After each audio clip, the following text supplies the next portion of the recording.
welcome back to my channel and welcome to today's video. Today is a rainy, cold Sunday. I've been doing a little bit of running around. I'm running back out the door pretty much after I film this video. It is just the day to stay home or just be on a couch and just veg, and so that is what I will be doing for the rest of the day, just at my dad's house. So you can see I am dressed up for no one. I am in leggings and a sweatshirt, and I'm so happy about it. It is just cozy. Luna is here. You can't see her, but she's right here. And we are bringing you, we are bringing you a Reddit video today. The last Reddit thread I read from a couple of videos ago was from the Let's Not Meet thread, and that was good, but I'm not really in the mood for anything like creepy today, so we're gonna do the AITA thread. If you're not familiar, am I the a-hole is what that stands for. Basically, people come on this thread and they write a little thing about something that happened in their life and the way that they reacted, and it's essentially like, was I in the wrong or was I right? And people like justify them in the comments, or they tell them, actually you were in the wrong, like you're the one to blame here. So I have not read any of them. I tried to go for like the new ones. So this one, like the first one that I have selected to read, was written 17 minutes ago. So I wanted to make sure I got some that I have not read before, because I have done this video a couple of times, or at least this thread a couple times. But they're always really, really good and really like thought-provoking and conversation starters. So the first one is titled Husband Drama with Coffee Shop. Straight to the point. Okay. It reads, we went to a walk-up coffee shop and ordered a large chai latte and some bagels, and paid at that time. It was $20 an order at the first window. When ordering, I asked the woman at the counter for the largest chai they offered, and she responded, yes, that would be 16 ounces. I then picked up the coffee at a second window and returned to sit outside at a table with my husband. I realized it was a 12 ounce, not 16, so I went back to the woman and I ordered from, and she immediately realized that I had not gotten the size that I ordered. I was super nice and chill. I said no worries at all, when she said she was sorry and would get me a new one. Once she brought over the 16 ounce to the second window a few minutes later, she apologized and said, so sorry for the mix-up. Here's your drink. I then replied, all good, thanks so much. Have a great day. I started to walk away, then I realized I forgot a lid for the drink and returned back to the second window where the lids were. At that time, another worker, in parentheses it says the barista from the back kitchen, who was male, approached the window and said in a frustrated and annoyed tone, hey, are you Katie? Just wanted to let you know you actually paid for a 12 ounce, not a 16. I was immediately confused because I had ordered the 16, and the woman who took my order acknowledged this along with my partner.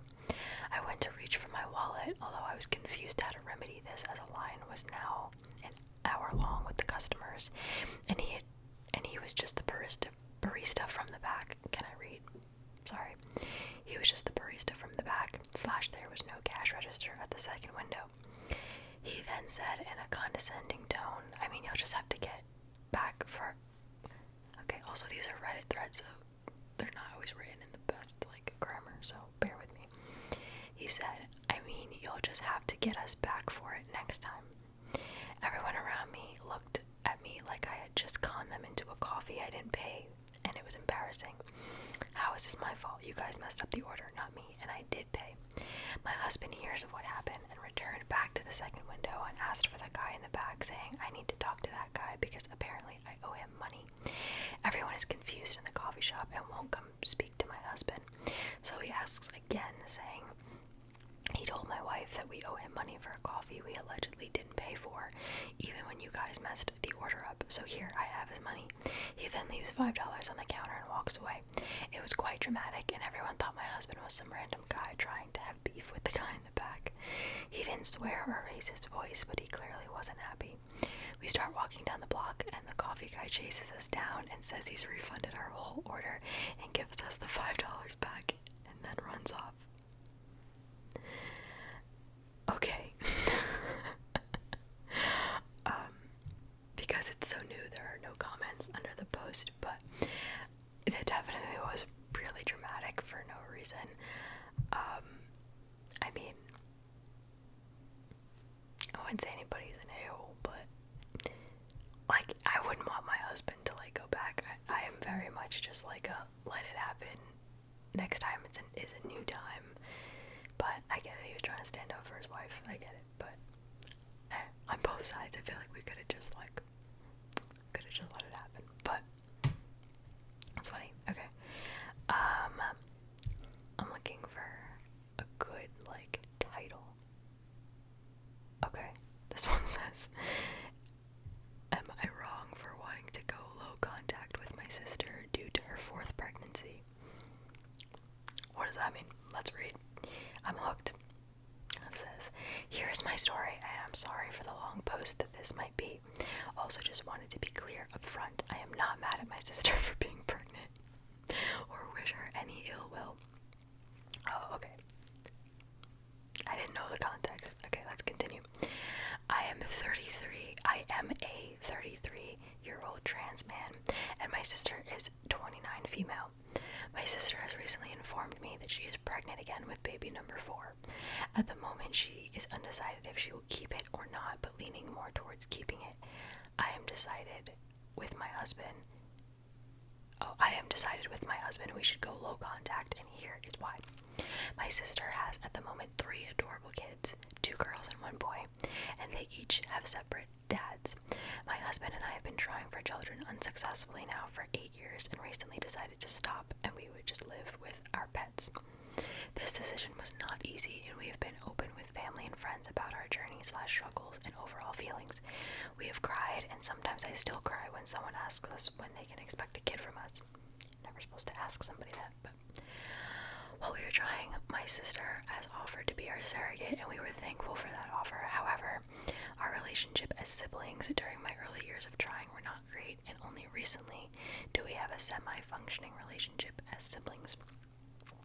When she was pregnant with baby 2 and 3, she offered us the hope to adopt them, but it was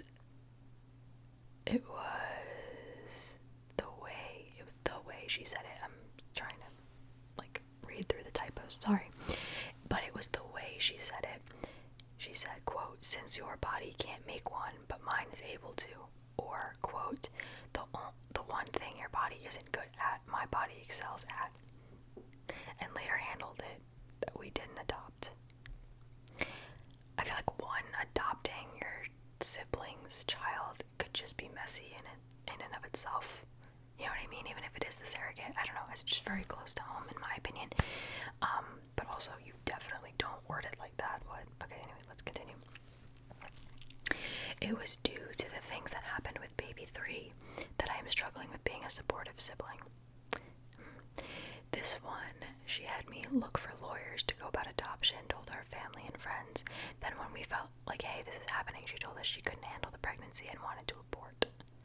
My husband and I, though sad, supported her choice and asked how we could help. She ghosted us after that conversation, and we didn't know why or what happened, but hoped she was okay. So you can imagine our shock when she pops back in, and bam, she's still pregnant.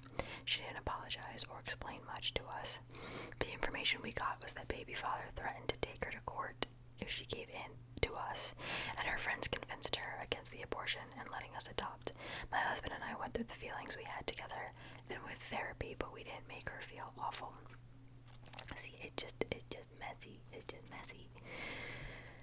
Some of my friends at this point wanted me to cut my sister out of my life altogether, but I am stubborn and don't have much family left, and I adore her kids. That same year, she came to visit, and boy, I was not 100% ready for the feelings I would have when I got to hold the new baby, and her reply to me and my husband holding the child was, quote, wow, this is the family he would have had. The social awareness is not in the same room with us. So with these items in the back of my head, I thought maybe I should go low contact this time around, especially with now that I am going through the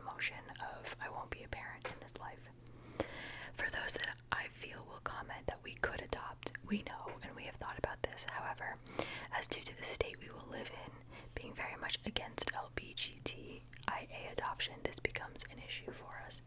She has made more remarks about how God is unfair to make her easily pregnant and me to be infertile, which hurts because she laughs when she says this. Every time she tells me pregnancy is for the birds, I have been left without a good way to respond because this is something I wish would happen. It's these little remarks and the previous experiences that make me want to go low contact because I want to be supportive for her, but I feel like I can't unless I want my family stepped on and reminded daily that I won't have a biological child of my own. So am I wrong for wanting to go low contact? Honestly, I had no idea what we were in for when I started reading that, and that's not what I was expecting. No, I totally get it. Like I said, the social awareness, or just any awareness at all, not in the same room with us. So there's just certain things you don't say, or even like it's how you say, it's just, yeah. Okay.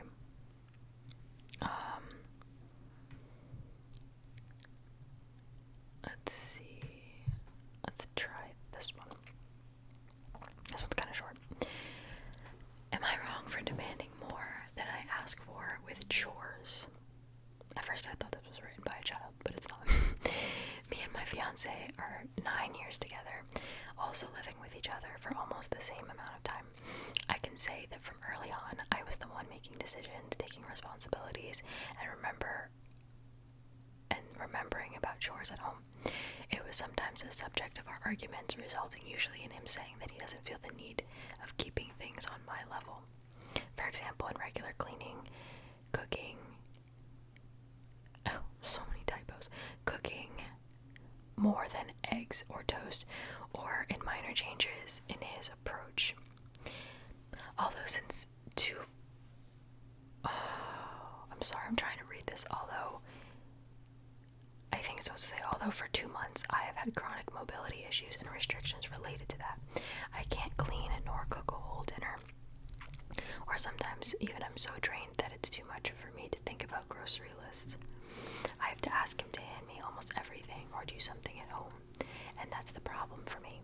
All the time asking and still having that mental load to remember and know everything, even when I can't move from bed, I need to explain where something is located. Or if it's not in the usual place, that's also on me figuring this out remotely. It really bothers me, and I talk about it, of course. The change is that he vacuums, he washes dishes, and he's doing my laundry without my request. Also, he does what I say, but I need to be really precise and make a detailed instruction so he won't get mad about my sophisticated requests. That was in quotes. Sophisticated requests. Proper healthy dinner or weekly cleaning spots like the toilet. Should I just shut up about the requesting part and be happy that he's taking care of the things I say? I see it a bit like mother-son approach for me not partnering. Well, first of all, you can't partner because of your mobility problems, so I guess maybe it could be like a balance, because sometimes, like, I know for me, I like things done a certain way, and if it's not done that certain way, it's like wrong, but that shouldn't necessarily be the case, and that's something I've been working on in the last couple of years. It's just like letting things just happen. As long as it gets done, it doesn't matter how it gets done, it just gets done.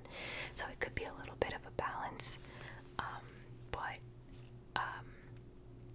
I don't like the way she said sophisticated chores, because that sounds like something maybe he said and called it sophisticated. Like, I feel like if your partner is unable, you should want to step up and help them with things, that's just my opinion. So I guess I don't think anybody's like wrong, but I think there could maybe be like a little bit of a balance there.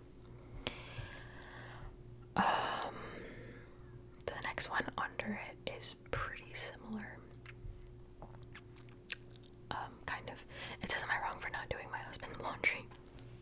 My husband is angry with me because the jeans he wanted to wear weren't clean yet, and I've had a week to take care of it. No. No. Okay, sorry. I told him that he's a grown man who should be able to take care of this himself, and that I am not his mother. His justification is that it's not like I have anything else to do. See, it's the way we say things and things that we say. Not even the way we say things. Well, okay. I am currently a stay-at-home mom, and then in parentheses it says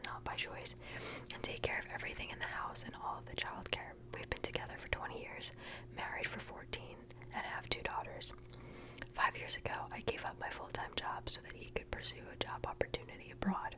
I gave up my financial independence and support system and became a stay-at-home wife. This was meant to be temporary. I worked part-time for a while, but a stressful work environment, lack of support, taking care of the household, and being the default parent took a major toll on my mental health. I do all the cleaning, laundry, shopping, cooking, and childcare. He claims he does enough because he works full-time financially. Am I really wrong for not making sure his jeans were washed and ready? No, he's a grown man. I think in any, just like in a marriage situation, obviously I'm not married, so I don't fully have experience, but I feel like that's a conversation that you just have, and it doesn't need to be so structured all the time, but it's like, divide responsibilities, have a conversation about it, who is primarily gonna do what, and like right before, like as she started working from home, maybe they could have had a conversation, not working from home, being a stay-at-home mom, which is working, but like as that transition was happening, have a conversation of, okay, what do you expect of me? Here's what I expect of you. Are you okay with that? No. Okay, let's figure it out, communication. But the way he responded to her, you have nothing else to do, or you had all the time to do it. No, absolutely not. No.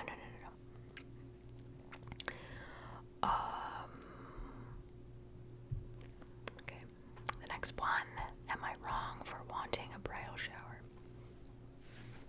I'm getting married soon, and my maid of honor has been having some issues with my bridal party. She decided she could not handle my bridal shower about 2 months ago because I wasn't helping her plan it, and she became very stressed.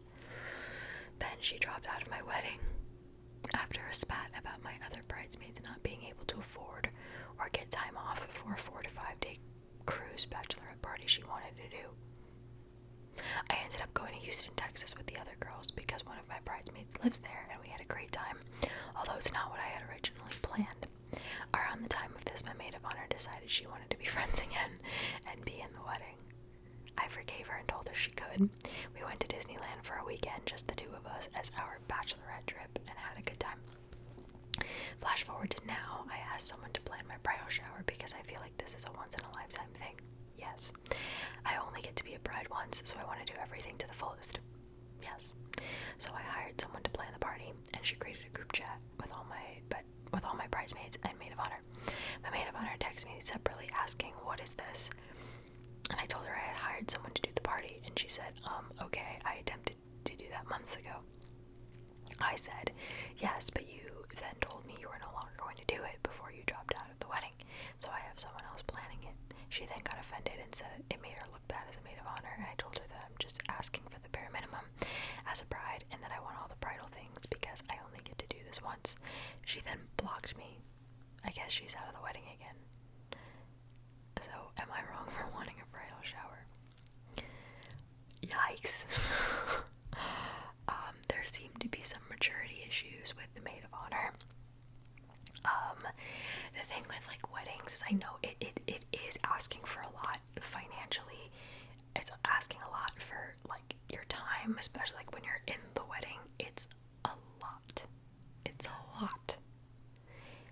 But it is a once in a lifetime sort of situation.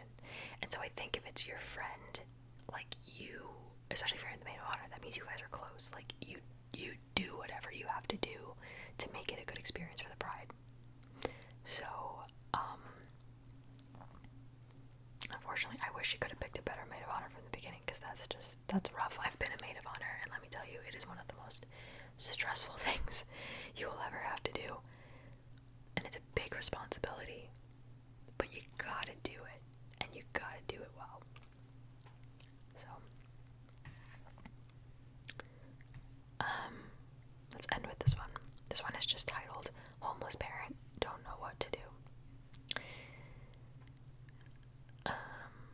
I have a parent, which one is withheld, that has been made homeless as a result of their own decisions. A year ago, they moved out of their totally fine apartment to a location 1 hour away after complaining of noise and drug deals. At this location, it is inconvenient for me to visit as I have a newborn who hates long car rides. After a year there, they are unhappy again with complaints of noise. Claims the landlord is harassing them, which I have never seen proof of. They move in with a very awful friend, their quotes, friend, who they try to help take care of, as they are supposedly in poor health, and lets the lease on the apartment run out against my advice not to do that and to find somewhere else to live before committing to that. That was written very poorly. I'm a little confused. Alright. They ignore all my advice and do everything I tell them not to do.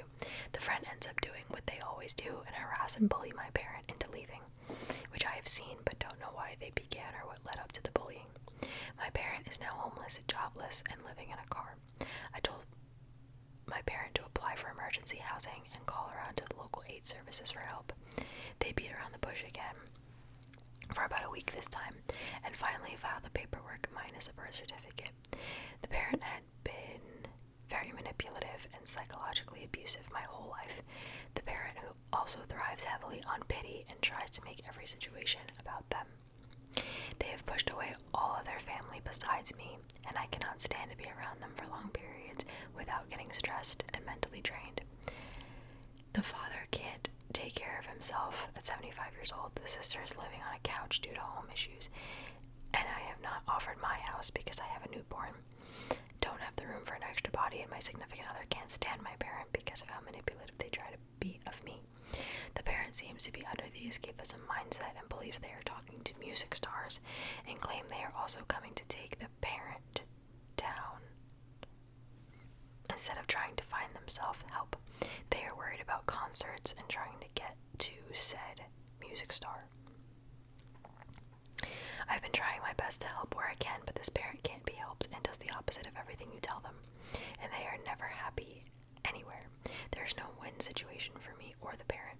I feel bad for not opening up my home, but I don't know what else to do. I've literally told them what to do and how to do it, but they've ignored everything, and this is the pinnacle of all the decisions they have made.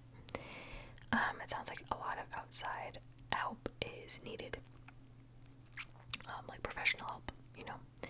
So that's really hard. Maybe like contact adult protective services, you know, and try to get them help, because that seems like far beyond what just one person, what one normal, not professional person can do, you know. That's really sad. I don't even know what I would do. Alright, so I think we're gonna end it there. I hope you guys enjoyed this video. Sorry for the weird lighting again. It's just because it's rainy and gross outside, but